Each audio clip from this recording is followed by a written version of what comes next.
본 방송에서 제공하는 투자 정보는 투자 판단에 대한 조언입니다. 방송에서 제공하는 주식의 가치, 가격 상승 및 가격 하락에 대해서는 방송사에서 보장하지 않습니다. 헤드라인 뉴스입니다. 미국 뉴욕 증시에서 주요 지수는 캐터필러와 3M 등 다우존스 지수를 구성하는 종목들의 호실적 발표에 상승했습니다. 뉴욕 증권거래소에서 다우존스 지수는 전장보다 0.72% 상승한 23,441.76의 거래를 마치며 사상 최고치를 기록했습니다. S&P 500 지수는 0.16% 오른 2,569.13회, 나스닥 지수는 0.18% 높은 6,598.43회 장을 마감했습니다. 지난 9월 미국 제조업 업황 확장세가 호조를 보였습니다. 정보 제공업체 IHS 마켓에 따르면 10월 미 제조업 구매 관리자 지수 PMI 속보치는 전월에 53.1에서 54.5로 상승했습니다. 이는 9개월 내 최고치입니다. 월스트리트저널이 집계한 제조업 PMI 전망치는 53.9였습니다. 10월 리치먼드 지역 제조업 활동이 확장세를 유지했지만 전월보다는 내려섰습니다. 리치먼드 연방준비은행은 10월 제조업 지수가 전월에 19에서 12로 하락했다고 발표했습니다. 지수는 제로를 기준으로 확장과 위축을 가늠합니다. 국제유가는 강세를 보였습니다. 이라크 정부와 쿠르드 자치정부의 갈등으로 원유 공급에 차질이 빚어질 수 있다는 전망이 나오면서 유가를 끌어올렸습니다. 뉴욕 상품거래소에서 서부 텍사스산 원유 WTI 12월 인도분은 전날보다 배럴당 1.1% 상승한 52달러 47센트에 거래를 마쳤습니다. 이는 지난 4월 중순 이후로 6개월 만에 가장 높은 수준입니다.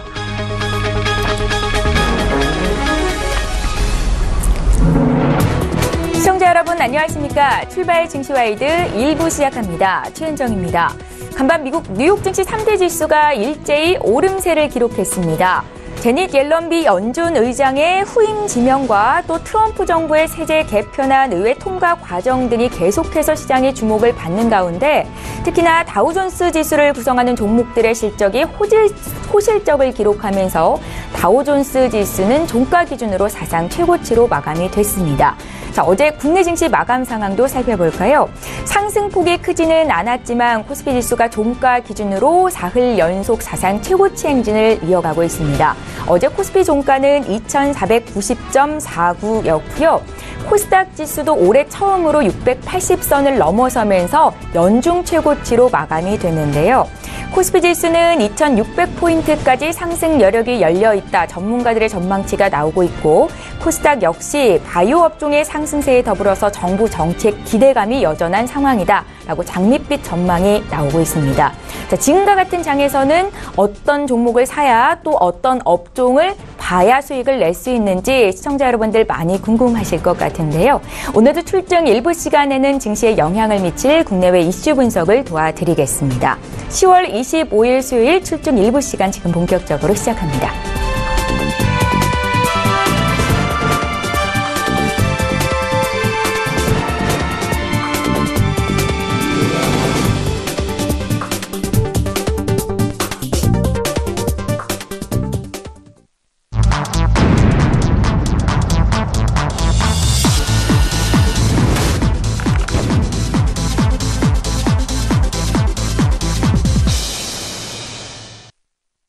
예, 시장의 중심이 되는 이슈 꼼꼼히 점검해드리는 시간이죠. 신승용의 시그널 나우. 오늘 브레인코리아 인베스트의 신승용 대표 화상으로 연결해보겠습니다. 대표님 안녕하세요. 네, 안녕하십니까.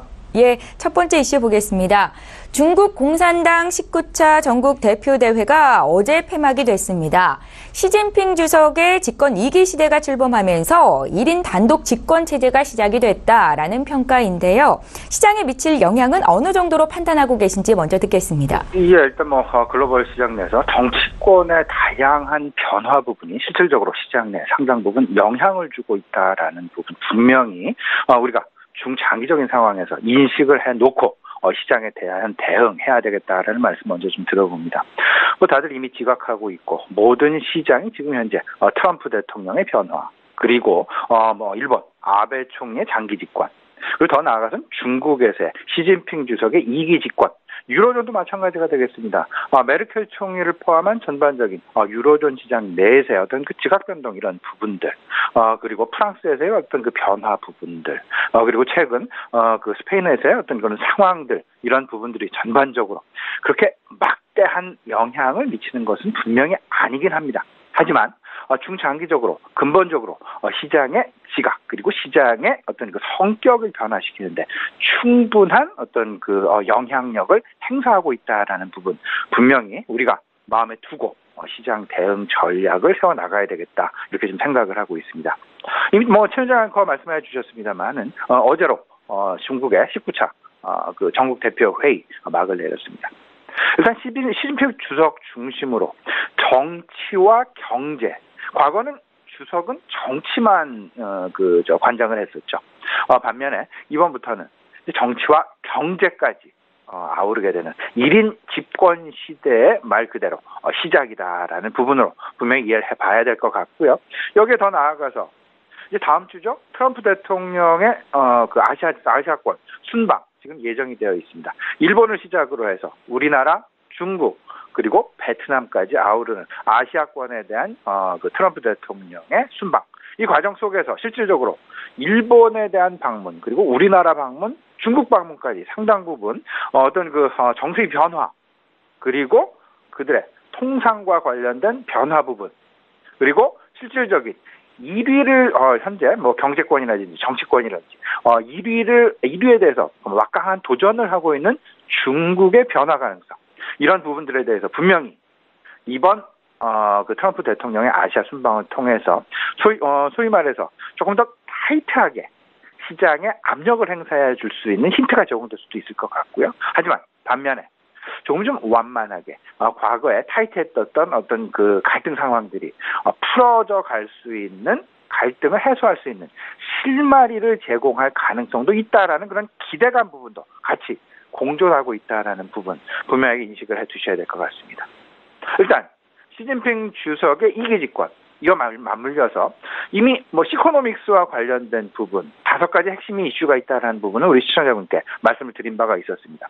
여기서 우리가 가장 크게 주목을 하고 있는 부분은 5가지 중에서 공급 측면의 개혁과 그리고 1대1로 소위 말하는 육상과 해상을 아우르는 실크로드의 재건이라는 부분에 지금 관심이 집중되고 있다라는 부분. 특히나 공급 측면의 개혁 상당 부분 우리가 주목을 해야 될 것 같습니다.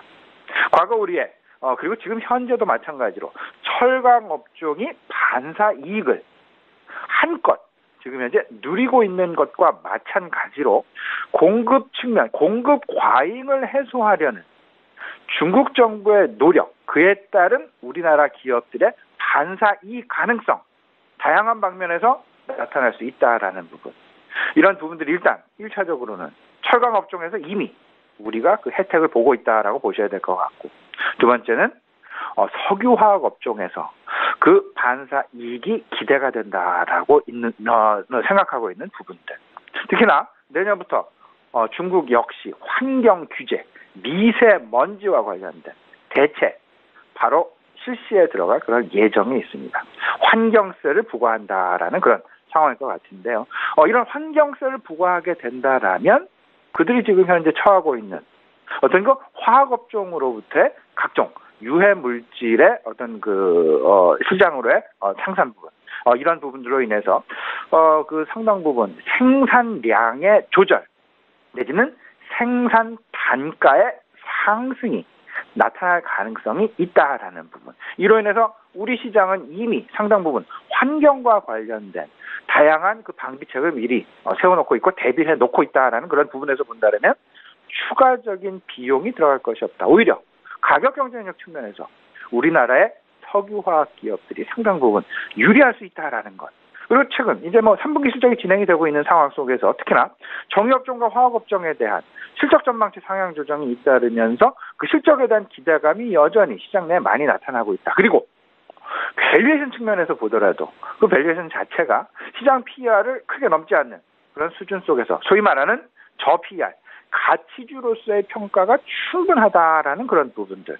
이런 부분까지 생각을 해본다라면 3분기 실적과 맞물려서 그리고 중국의 시진핑 주석의 2기 출범과 맞물려서 철강업종과 더불어서 화학업종에 대한 관심 계속 가져나가야 되겠다라는 부분 아울러서 좀 말씀을 좀 드려보고요. 어제 롯데 케미칼에 화재가 났었죠. 이제 일단 9명의 사상자 지금 났다라는 그런 발표이긴 했었습니다만 이에 따른 한화케미칼이랄지 LG 화학으로의 반사이익 가능성도 우리 내부적인 반사이익 가능성도 분명히 염두에 놓고 대응해 나가시면 좋지 않을까 말씀드립니다. 예, 중국의 당대회가 폐막한 가운데 국내 시장에 미칠 영향에 대해서 여쭤봤는데요. 국내 정유화학주의 기대감은 지속될 것이다라는 말씀까지 들어봤습니다. 저희 이제 두 번째 이슈로 넘어가 보겠습니다. 제닛 옐런 미 연준 의장의 임기가 내년 2월로 만료를 앞둔 상황에서 미국 내에서는 누가 차기 연준 의장이 될 것인지 주목이 되는 상황입니다. 유력 후보로 3명이 거론이 되고 있는데 미국의 통화정책 긴축 속도에 주목을 하고 있고요. 앞으로 어떻게 전개될지 말씀 부탁드리죠. 예, 지금 각종 언론 매체를 통해서 일단 FOMC 의장 임기 이미 내년 2월 만기가 된다라는 부분은 알려진 사실이 있고요. 그리고 이 속에서 지금 이제 옐런 의장을 포함해서 3명이 각축을 벌이고 있다. 누가 지명이 될 것이냐. 그럼 이 부분에 대한 각종 시나리오 지금 현재 시장 내 세워져 가고 있다라는 부분. 예를 들면요, 3파전이 지금 예상되고 있다라는 부분. 현 옐런 FOMC 의장이 연임을 하지 않을까라는 그런 가능성. 이 부분은 일정 부분 이야기는 되고는 있습니다만은 조금 좀 희박해 보이지 않겠느냐라는 것. 특히나 트럼프 대통령의 통화 정책에 대한 성향 그리고 옐런 의장의 통화 정책에 대한 성향. 조금은 좀 서로 반대 입장에서 각을 세우고 있다라는 부분 생각을 해본다면 옐런 의장이 지명되기에는 조금 좀 어렵지 않겠느냐라는 전망이 우세하게 지금 현재 작용이 되고 있고요. 두 번째 파월 지금 현재 FOMC 이사가 되겠습니다. 연준 이사가 되겠습니다. 이 부분도 그리고 세 번째는 테일러 스탠포드 대학교 교수. 근데 다른 성향을 가지고 있죠. 파월 현 FOMC 연준 이사 같은 경우에는 비둘기파적인 성향, 소위 말하는 통화정책의 상당 부분 중립성, 그리고 재정정책을 통한 트럼프 대통령의 그러니까 감세정책을 통한 재정 확대, 그리고 전반적인 경기 확대에 대한 어떤 버블, 우려, 이런 부분들을 하기 때문에 오히려 통화정책에 있어서 상당 부분 조심스러운 그런 성향을 보이고 있다라는 것. 오히려 테일러 스탠포드대 교수 같은 경우에는 재정정책의 활발한 전개, 이에 따른 버블 방지를 위한 급진적인 통화 긴축 정책에 대한 어떤 선호 경향을 보이고 있다라는 것. 따라서 테일러 교수는 매파로 지금 현재 지정이 되어 있습니다. 매파로 생각을 좀 많이 하고 있습니다. 그렇게 좀 생각을 해본다면 시장에서 지금 가장 우려하고 있는 것, 이때까지 현 FOMC의 스탠스, 통화정책의 스탠스, 점진적인 그런 금리의 인상 속도.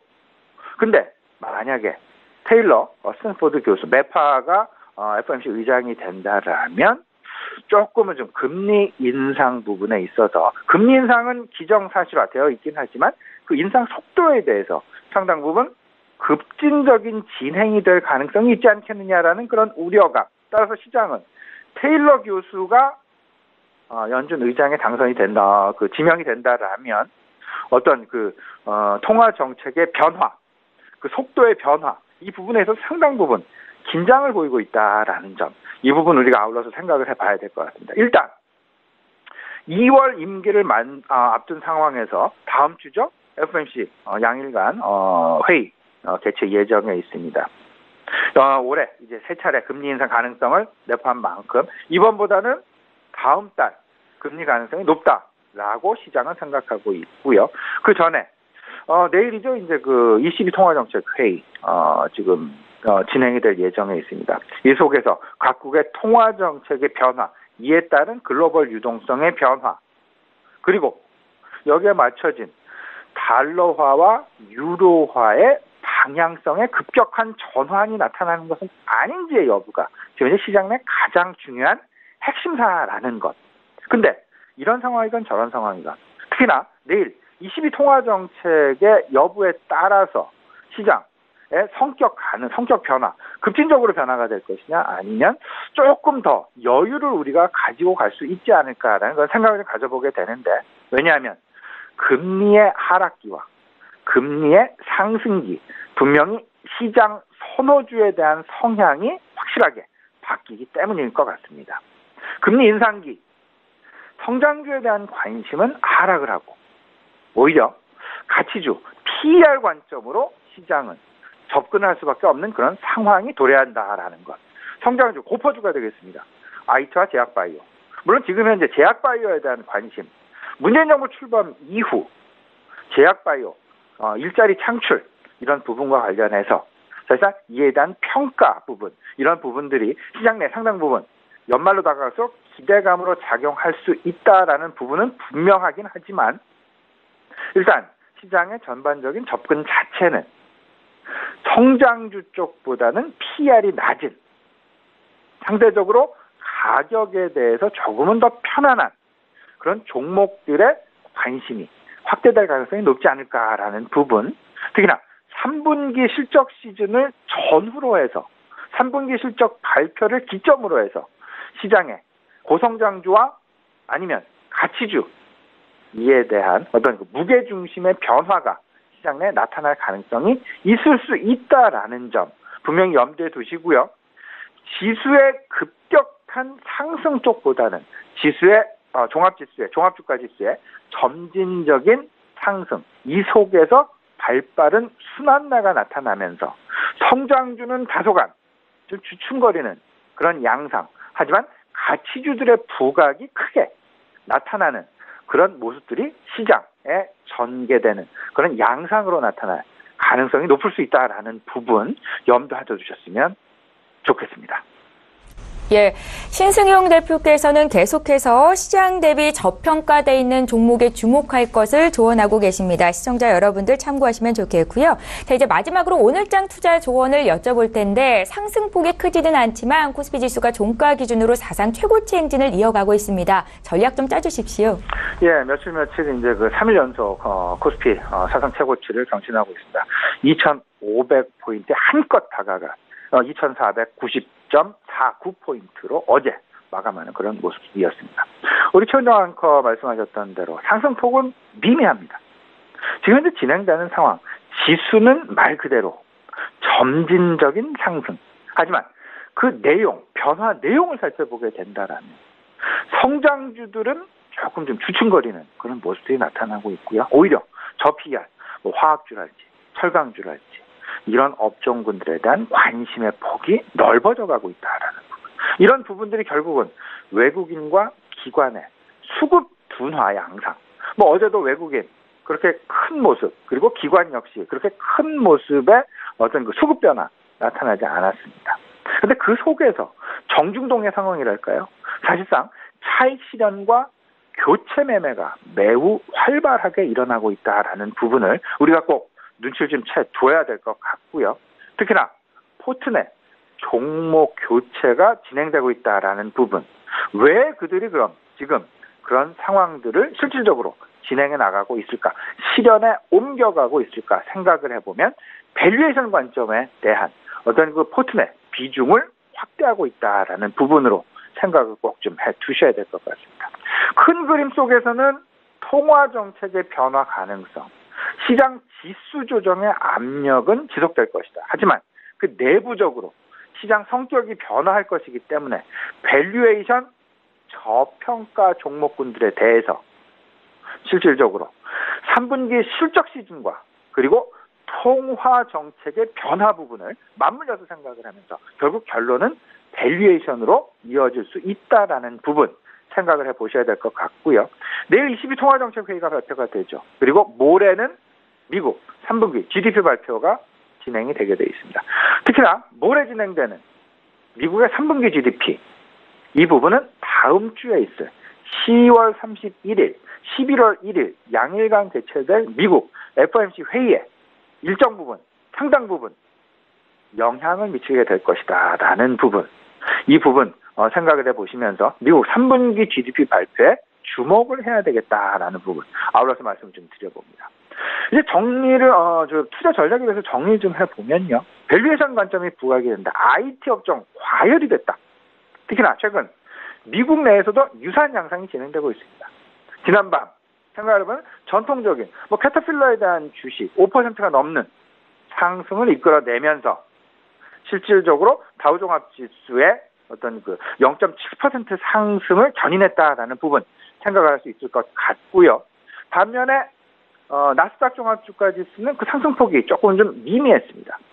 그 이유, 기술주에 대한 단기 과열, 실적에 대한 어떤 실적 증가분과 그리고 주가 상승분, 이 사이에서 지금 다소간의 좀 혼란기를 겪어가고 있다라는 부분, 소위 말하는 밸류에이션 관점의 눈 맞추기, 키 맞추기 양상이 지금 진행되고 있다라는 부분 생각을 해 두셔야 될 것 같고요. 따라서 3분기 실적 시즌을 전후해서 바로 시장 PER 지금 10배 미만의 종목에 좀 집중할 필요가 있다. 그리고 관심 영역군도 단순하게 시총 대형주 중심에서 이제 옐로우칩으로 확산이 됐고 전반적으로 스몰캡으로 관심 이동이 될 수 있다라는 부분, 지금 현재는 한껏 옐로우칩에 관심이 집중이 되고 있습니다. 이 부분이 이제 스몰캡까지 이동될 가능성이 있다라는 그런 전망치까지 염두를 해두면서 생각을 해두시고요.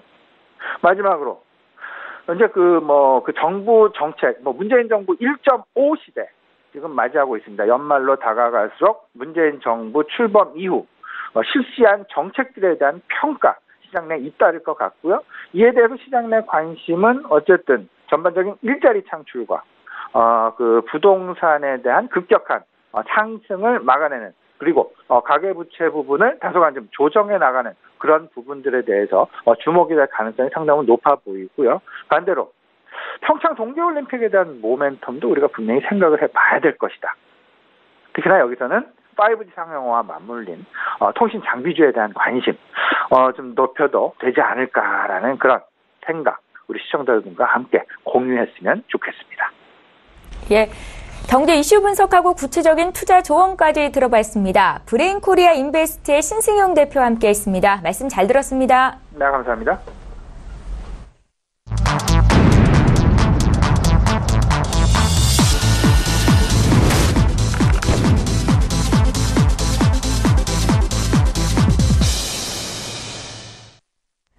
예, 이번에는 국내 시장 쟁점을 보다 구체적으로 분석해보겠습니다. 라이브 이슈타임 시간이고요. 오늘은 한국투자증권의 김권진 차장 만나보겠습니다. 차장님 안녕하세요. 네, 안녕하십니까. 예, 오늘도 첫 번째 이슈부터 보겠습니다. 정부가 어제 가계부채 종합 대책을 발표했습니다. 이번에는 다주택자의 대출 한도를 줄이자는 게 핵심인데요. 그간 정부 정책 발표 전에 피해주로 꼽혀왔던 건설주와 은행주가 오히려 어제장에서는 상승하는 움직임을 나타냈습니다. 이번 대책 내용과 함께 또 앞으로 관련주 희비가 어떻게 될 것인지 말씀 부탁드리죠. 네, 그렇습니다. 실제적으로 어제 24일 다주택자를 어떻게 보면 돈줄을 재는 어떻게 보면 이런 정책이 발표가 됐습니다. 물론 취약계층에 대한 이런 지원은 계속해서 강화하겠다라는 이슈가 발표가 됐다라는 얘기를 해드리겠습니다. 어떻게 보면 그런 것 같습니다. 실제적으로 어떻게 불확실성이 이제는 해소가 됐다라는 이런 측면을 주가에서는 좀 많이 강하게 얘기를 하고 있는 것 같습니다. 우선 정부 입장에서는 그렇습니다. 지난 6월 말 기준으로 가계부채가 1338조 가까이 되는 이런 추세가 되면서 너무 빠르게 움직이고 있다. 그리고 부실 위험 가구 같은 경우도 한 130만 가구에 지금 현재 육박하는 것으로서 혹시나 이게 경제의 내관이 될 수도 있지 않을까라는 얘기해드리겠고요. 지금 현재 금리가 어찌됐든 어떻다 상승기로 조금씩 가려고 하고 있습니다. 물론 우리나라의 기준금리는 계속해서 1.25%로 아직까지는 정체가 되어 있지만 이제는 조금씩 상향될 가능성이 아주 커진다라는 얘기가 나오면서 최근에 주택담보대출 같은 경우가 심리적 저항선이라고 여겼던 5%도 이제는 상회해버리는 모습이 나오고 있기 때문이다라는 거 얘기를 해드리겠습니다. 정부에서는 DTI 같은 경우 어떻게 보면 DTI는 소득 대비해서 갚아야 할 빚의 비율을 나타내주는 지표입니다. 신 DTI를 발표를 했고 또 이게 1월 달부터 그리고 내년 말 정도부터는 실제로 새롭게 진행이 되는 DSR이라고 해서 총부채 원리금 상환 비율까지 얘기가 다시 한번 또 얘기가 나오고 있습니다. 즉 뭐 어떻게 보면 이제는 대책은 쏟아낼 수 있는 대책은 대부분 쏟아냈다라고 얘기를 해드릴 수 있고 마지막으로 건들 수 있는 것은 어떻게 보면 이제는 보유세를 증가를 시키는 이거 같은 경우는 상당히 큰 이런 사회적으로 합의가 필요해서 좀 이것을 좀 마지막 카드 정도로 남겨둘 가능성이 커진다라는 얘기를 해드리겠고요. 정부에서는 어떻게 보면 정부의 집값을 어떻게든 잡겠다. 그리고 가계의 부채를 좀 더 건전하겠다는 이런 정책을 계속해서 쏟아내는 것은 분명히 맞다. 그렇지만 지금 현재 그동안은 계속해서 악재로 여겼던 건설이나 은행주들이 어제 같은 경우는 반기면서 오히려 상승을 했습니다.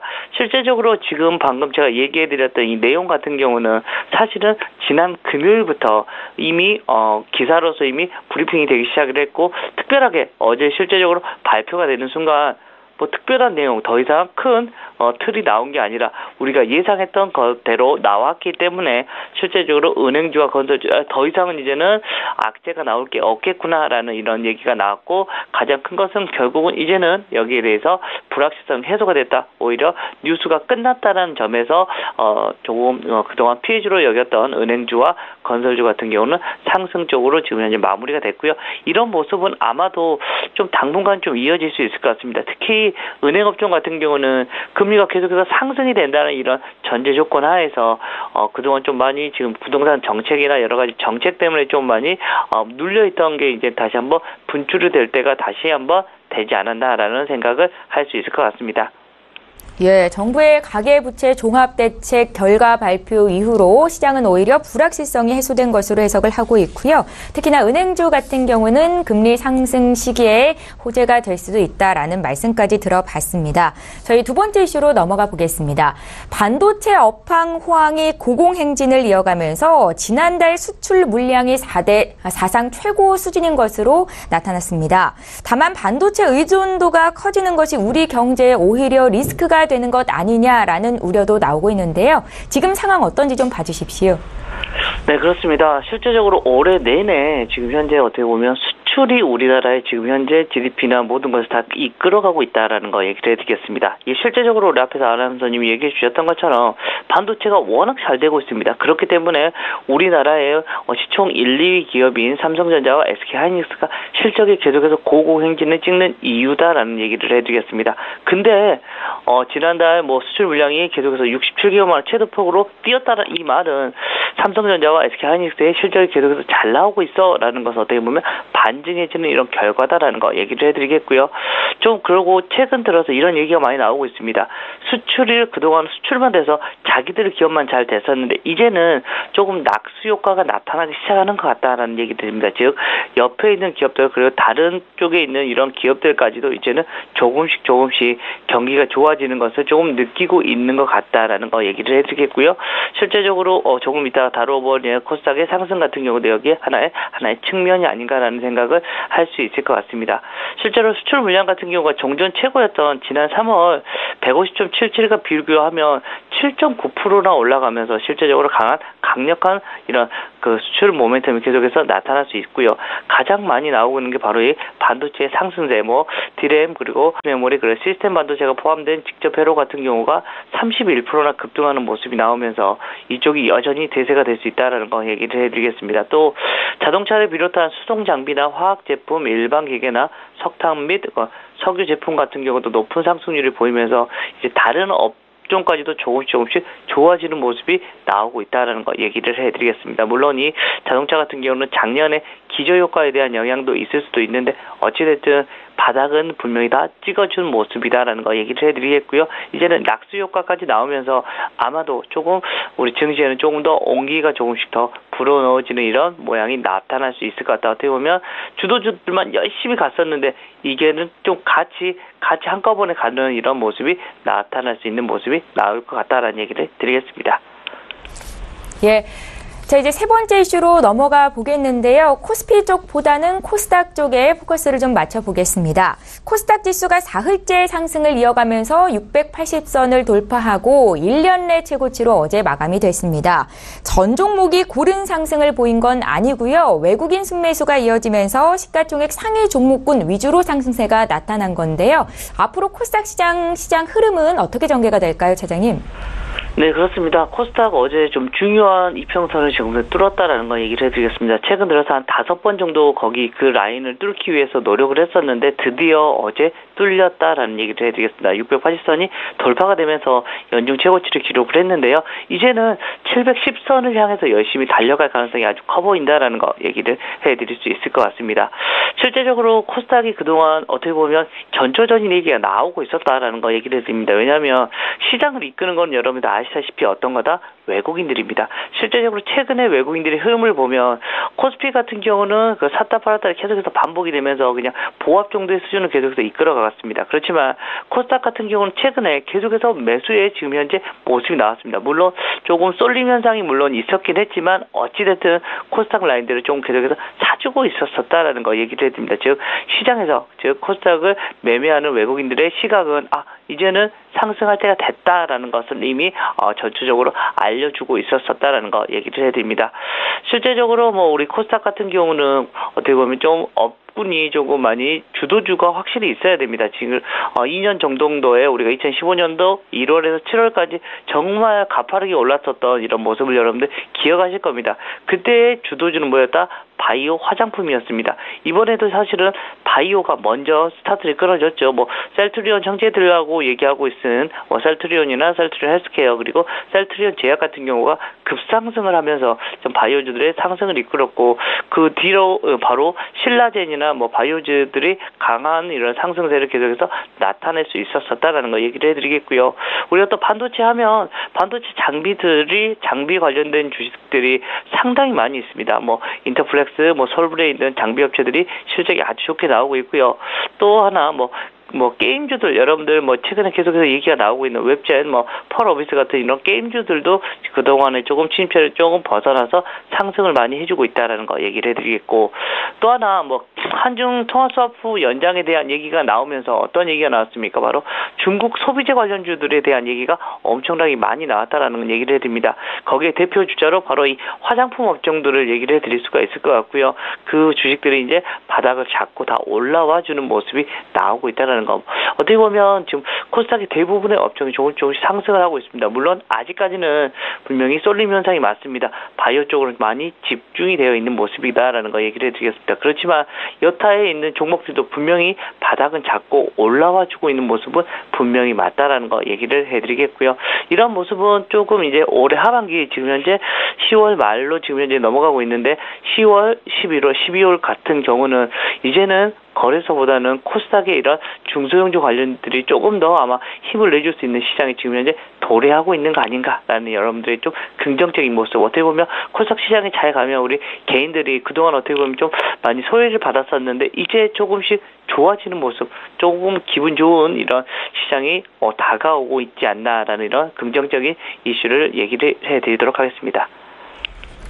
예, 어제 코스닥 지수가 1.6%나 올라서 연중 최고치로 마감이 됐는데요. 앞으로 코스닥 시장 흐름은 어떨지 여쭤봤습니다. 자, 마지막으로 오늘장 구체적인 투자 전략 여쭤볼게요. 자, 이번 주에 얘기가 많이 나오고 있는 게 22 통화정책회의나 실제적으로 미국의 GDP가 발표가 된다는 점 여러분들 잘 보셔야 될 것 같다. 이게 바로 FOMC 쪽하고 연결된다라는 게 바로 여러분들이 가장 중요하게 생각하셔야 될 것 같고요. 실제적으로 어떻게 보면 이제 금리를 계속해서 미국은 한 번 정도는 더 인상을 할 가능성이 높기 때문에 실제적으로 매파적인 얘기 그리고 또 FOMC 쪽에서는 지금 현재 중요시 생각하는 게 금리 인상은 당연시야 될 거고 앞으로의 이런 의장이 누가 될 것인가 가장 중요할 것 같습니다. 지금 현재 한 4명 정도가 예상이 나오고 있는데 시장에서는 그냥 앨런 의장이 시장이 계속 좀 연임해줬으면 하는 이런 기대감이 나타나고 있고, 다른 쪽에서는 조금 다른 분들이 된다면 조금 시장에 좀 충격이 있을 수도 있지 않을까에 대한 이런 고민을 FMC 쪽에서 많이 하고 있는 것 같다라는 거 얘기를 해드리겠고요. 지금 현재 본격적인 실적 발표 시즌입니다. 계속해서 실적이 잘 나오고 있는 애들은 분명히 종목들은 계속해서 긍정적으로 보셔야 될 거고, 어떤 업군 쪽에서 지금 현재 실적이 잘 나오는지 이것을 여러분들이 좀 확인해 주셨으면 좋겠다라는 거 얘기를 해드리겠고요. 시장은 어떻게 보면 계속해서 주도주 역할을 하는 종목으로 계속해서 가고 있습니다. 지금 현재 예를 들면 코스닥 같은 경우는 바이오 쪽이 지금 현재 가고 있는 업종이 있기 때문에 그쪽 업종을 열심히 잘 보셔야 될 것 같고요. 거기에 관련된 주식들을 여러분들이 좀 보시는 게 가장 큰 시점이다라는 얘기를 드리겠습니다. 예, 역시 경제 이슈 분석하고 구체적인 투자 조언까지 얻어봤습니다. 한국투자증권의 김권진 차장과 함께했습니다. 말씀 잘 들었습니다. 네, 감사합니다.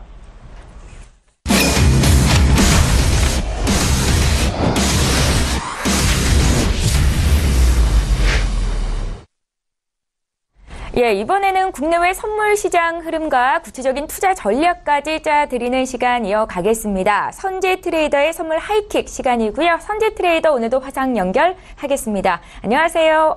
네, 안녕하십니까. 예, 먼저 국내 선물 시장 흐름을 좀 볼 텐데요. 어제장 흐름 어떻게 보셨습니까? 네, 지금 어제까지도 저희는 이제 고가에서 눌림목을 봤고요. 저번 주, 이번 주에서 지속적으로 성공을 시켜내고 있습니다.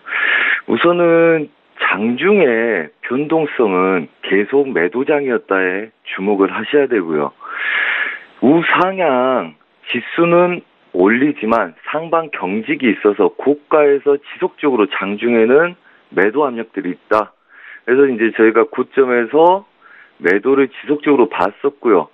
그다음에 중간에서 매수도 한번 봤지만 그렇게 해서 지속적으로 성공을 시켰는데, 어제, 그러니까 그제죠. 그제 야간장에 매수 목표가 330.60 70 저항까지 다 왔다고 말씀을 드렸었습니다. 그래서 저가 329.20대에서 매수로 돌려서 330.60까지 빼먹고요.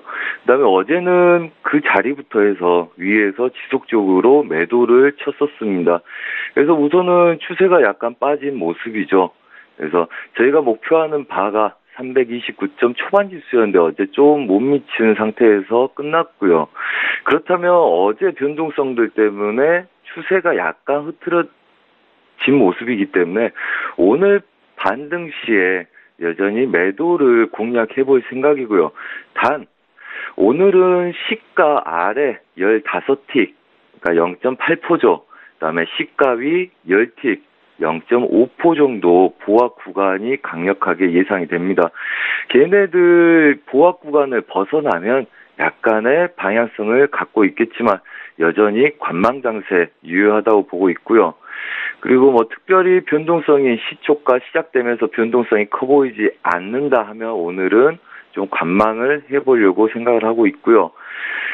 1차 저항은 331.50, 그다음에 2차 저항은 330.90까지 상방을 크게 칠 수도 있다는 가정을 두고 멀리다 두고 볼 거고요. 단 실전 매매는 330.30부터 50 사이가 막히기 시작한다면 거기서는 작게 단타를 시도해 볼 생각입니다. 그래서 시초가 움직임을 중요하게 볼 생각이고요. 그다음에 지지력은 어제의 저가 부분들을 볼 생각입니다. 우선 바운더리는 크게 넓혀놓고 그다음에 오전 3분에서 5분 사이의 움직임들을 보고 오늘 전략적으로 대응할 수 있는지 볼 생각이고요. T겟의 차트는 330.30대가 빠져서 반등을 주면 상방 제약이 있어 보이나 아직 아래 하단부도 분봉에서의 추세 저항이 있기 때문에 오늘 보합 관점 시가 아래 15틱 이내, 그다음에 시가 위 10틱 이내에 보합 관점 염두에 두고 매매를 하시라 말씀을 드리겠습니다. 예, 국내 선물 시장에 투자하시는 분들을 위해서 선재 트레이더는 어떤 대응 전략으로 임하고 계신지 구체적으로 여쭤봤습니다. 자, 다음으로 해외 선물 시장 볼 텐데요. 해외 쪽은 어떻게 보십니까? 네, 여전히 어제처럼 추격 매매는 자제하자고 말씀을 드리겠습니다. 자, 저희가 그 전일 하단부 경직을 두고요. 그 다음에 지속적으로 매수 매도를 봤었는데, 어제는 오전 중에 저가를 찍고 반등을 하는 그림이라서 눌림에서 최저가에서 다시 잡아서 매수 배팅을 끌고 가고 있었습니다. 목표는 제가 좀 더 위까지 1.18400까지 설정을 해드렸는데, 그 자리까지는 아직 좀 못 미친 상태에서 수익 구간에서 마무리가 됐고요. 오늘은 이 하단부들 지지력에 지속적인 매수 배팅 유효하다고 이렇게 보고 있습니다. 단지 추세의 반대 매매이기 때문에 매수는 달러 인덱스를 잠깐 보여드리겠습니다. 달러 인덱스는 제가 저녁 10시부터 12시까지 오늘 또 생방송을 진행을 할 건데요. 여기 나와서. 그런데 지금 달러 인덱스 저희가 저가에서 매수로 바뀐다고 생방송에 나와서 말씀드렸고, 그 구간대가 이 구간에서 눌림 이후에 추가적인 매수 쪽으로 달러 인덱스가 흐름을 보일 거다. 단 이 구간에서의 설왕설래하는 그림들은 나올 거다. 이렇게 말씀드렸습니다. 그래서 지금 구간들 보합에서 위아래 움직이는 그림들 나오고 있고요. 추세는 아직 유로 달러는 하방을 좀 더 열고 보는 게 좋습니다. 그렇다면 우리가 지지력에서 매수를 받는다는 것은 한마디로 하단부 경직성 있는 구간에서 반대 매매를 본다는 거죠. 그렇기 때문에 지속적으로 하방 경직성 보합 구간 혹은 지지력 확인, 매수, 눌림 전략 이렇게 진행을 하고 있는 구간이라서요. 그거에 대한 인지를 하고 매매하시는 게 좋습니다. 다시 말씀드리자면 어제 저가부터 어제 고가 사이 중심 지지력의 눌림 배팅 유효하다. 단 유럽장부터 미장까지의 추세 방향으로 많이 움직이는 시간에서는 하단부를 좀 더 열어놔야 되기 때문에 아시아 유럽장 관점으로 유효하다. 이렇게 말씀을 드리겠습니다. 자, 그리고 크루드 오일 보겠습니다. 자, 크루드 오일 어제 변동성이 컸었습니다. 그래서 추격 매매는 굉장히 조심해야 될 장이었죠. 자, 어제 오전 말씀드리기 전에 그저께 말씀을 드렸죠. 이 구간 51.7080 지지력에 52.2030 저항의 박스, 그 다음에 바운더리를 넓혀서 말씀을 드렸습니다. 월요일날 10시부터 저녁 12시까지 생방송에서도 그렇게 말씀을 드렸고요. 그 다음에 변동성 예상해서 위아래 구간 좀 더 연다. 어제 시황에서도 박스 구간, 그 다음에 아래 좀 더 여분, 그 다음에 위에 여분. 그래서 총 51.50부터 52.50까지의 바운더리를 이틀 연속 저희가 열고 대응을 했었죠. 자, 어제의 저가가 51.50대고요. 오늘의 고가가 지금 어제의 고가라고 봐도 되겠죠. 52.50입니다. 그렇다면 저희가 보합에 눌림, 매수 진행한 게 완벽하게 그림이 마무리가 된 상태고요. 어제 사인은 52.05를 못 넘어간다.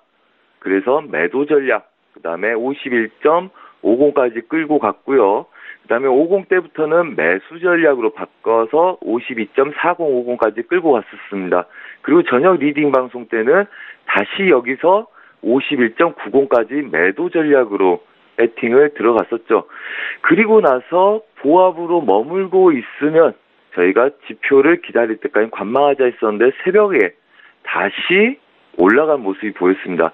그렇다면 얘네들은 오늘 52불대를 지지하고 싸우려는 추세가 강할 거다 이렇게 예상이 됩니다. 그렇다면 52.10 예상 지지를 두고요. 52불을 오늘 잘 지키는지 보고 그 다음에 오후에 53불을 공략하러 가는지 관심을 두면서 매매를 하는 게 좋겠죠. 한마디로 지지력 기준을 52불에 삼고 단타 매매가 유효하고요.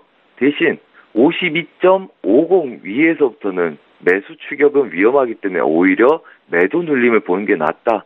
그렇다면 오늘 52.10부터 52.40대까지 보합을 보시는 게 맞겠죠. 가장 큰 그림은 52불 지지력을 오늘 확인하고 그게 지켜준지를 보는 거다 이렇게 말씀드리겠습니다. 자, 그리고 골드, 마지막으로 골드 보겠습니다. 자, 골드도 유로하고 같은 전략이었기 때문에요. 어제 저희가 유로하고 골드 생방송에서, 아침 생방송에서 지지력 보여드린 자리에서 약간 밀린 상태였습니다. 그래서 저희는 관망하다가 다시 저가에서 매수 관점으로 계속 배팅을 했었고요. 그래서 장중의 움직임 흐름이 굉장히 중요하죠. 분봉상에서 보자면 지속적으로 이 구간들 보합을 제가 말씀을 드렸었습니다. 그래서 여전히 그 구간 보합이고요. 지지력이 있기 때문에 지지력 저가에서 확인, 눌림, 매수 배팅을 드렸었고요. 그 다음에 어제는 저희가 이 구간의 매수에 그 다음에 12790까지 목표치를 드렸었습니다. 그리고 눌림에 재매수 나와서 저가 하단부 지지력에서만 매수를 하셔도 좋다 하고 12시 이후에 움직인 그림들이죠. 물론 얘네들 목표가들 이 구간 설정을 해드리고 마무리를 지었었습니다. 그렇다면 오늘 또 이 아이들은 하단부 지지력이 중요하겠죠. 다시 한번 유로 달러 말씀드린 것처럼 똑같이 말씀드리자면 달러 인덱스가 추가적인 매수 자리들이 있기 때문에 골드하고 유로의 매수는 반대 매매의 가능성이 높다. 그래서 아시아 유럽장에는 단타로 눌림 매수 전략이 유효하지만 미장에서는 추가적인 하방을 염두에 두고 싸우셔야 된다. 이렇게 말씀을 드리겠습니다. 예, 오늘 서울경제TV 밤 10시 방송 보시면 선재 트레이더의 보다 구체적인 해외 선물 투자 전략 들으실 수 있겠습니다. 지금까지 선재 트레이더와 함께했고요. 저희는 내일 이 시간에 또 뵙도록 하겠습니다. 고맙습니다. 네, 감사합니다.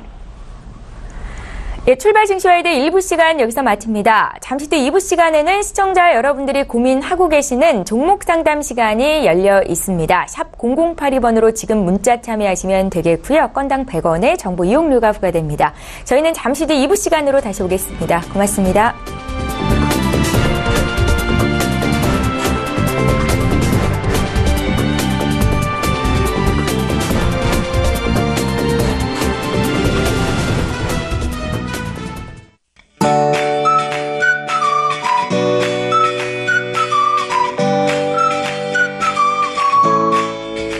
안녕하세요. K웨더 라이프스타일 예보 남유식입니다. 오늘도 아침 공기는 쌀쌀합니다. 이렇게 가을이 지나가나 싶은 만큼 아침 저녁으로는 부쩍 공기가 차가워졌는데요. 오늘 서울의 최저기온 10도, 춘천은 3도까지 내려갑니다. 한낮에도 20도 안팎을 보이면서 일교차가 큰 가을 날씨는 계속되겠습니다. 안개 영상입니다. 내륙 지방을 중심으로 짙은 안개가 끼어 있습니다. 전남 화수는 가시거리가 채 40m가 되지 않을 만큼 매우 짧은데요. 아침에 운전하시는 분들 교통안전에 각별히 주의하시기 바랍니다. 오늘 우리나라는 중국 산둥반도 부근에 위치한 고기압의 영향을 받아 전국이 대체로 맑겠습니다. 그럼 자세한 지역별 오늘 날씨는 나절 예보를 통해 알아보겠습니다. 중부지방 맑고 청명한 하늘 보실 수 있겠습니다. 낮 최고 기온 서울 21도, 인천 18도까지 오르겠습니다.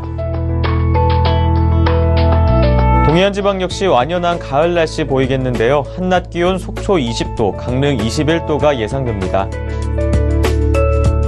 남부지방도 맑은 날씨가 이어집니다. 한낮 기온 광주와 대구 21도로 어제보다 높겠습니다.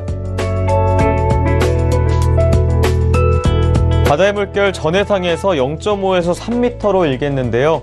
오늘까지 동해안에는 너울로 인한 높은 물결이 해안도로나 방파제를 넘는 곳도 있어 해안가 안전사고에 유의하시기 바랍니다. 한편 당분간 맑고 일교차가 큰 가을 날씨는 계속될 전망입니다. 맑은 하늘 보실 수 있겠지만 때문에 미세먼지나 자외선은 낮 한때 약간 나쁨 수준을 보이는 곳도 있겠는데요. 옷차림과 건강관리에 더욱 신경 쓰셔야겠습니다. 지금까지 기상정보였습니다.